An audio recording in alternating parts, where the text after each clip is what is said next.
समय किसी के लिए नहीं रुकता। Motivational story on value of time. ये छोटी सी मोटिवेशनल स्टोरी महाभारत का एक हिस्सा है, जिसमें भीम ने अपने बड़े भाई युधिष्ठिर को समय के महत्व को समझाया, और वही चीज़ हम लोगों के लिए भी बहुत ज़रूरी है। इसीलिए हम मोटिवेशनल स्टोरी इन हिंदी को अंत तक पूरा पढ़ें। ये कहानी है महाभारत के समय की। महाभारत के युद्ध के बाद युधिष्ठिर ने राजा के रूप में शासन करना शुरू किया। युधिष्ठिर अपनी दानवीरता और उदारता के लिए प्रसिद्ध था।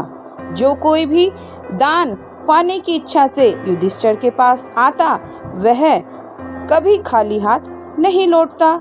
एक बार देर रात को एक भिखारी महल के दरवाजे पर आया और दान मांगने लगा। उस समय राजा युधिष्ठिर सो रहे थे।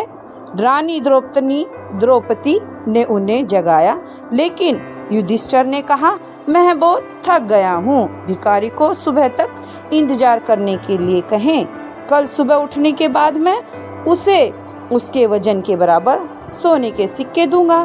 द्रौपदी ने ये बात भीम को बताई। भीम ने जब ये बात सुनी तो वह तेजी से उस बड़ी घंटी के पास गया जो महल की छत पर थी, और वो घंटी सिर्फ तब बजाई जाती थी जब राजा युधिष्ठिर कोई बड़ा युद्ध जीतकर वापस आते थे।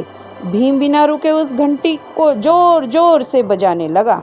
घंटी की आवाज़ सुनकर हर किसी को लगा कि राजा युधिष्ठिर किसी महान युद्ध को जीतकर वापस आए हैं, और यह देखने के लिए सभी पांडव और राज्य के लोग वहां एकत्र हो गए। काफ़ी देर तक घंटी बजती रही। अंत में राजा युधिष्ठिर को भी आना पड़ा। गुस्से में उन्होंने भीम से पूछा, तुम इतनी रात को घंटी क्यों बजा रहे हो? भीम ने विनम्रतापूर्वक उत्तर दिया, ऐसा इसलिए है क्योंकि आज आपने बहुत बड़ी जीत हासिल कर ली है। यह सुनकर राजा युधिष्ठिर चौंक गए और पूछा, ये तुम क्या कह रहे हो? भला इतनी रात को मैंने कौन सा युद्ध जीत लिया?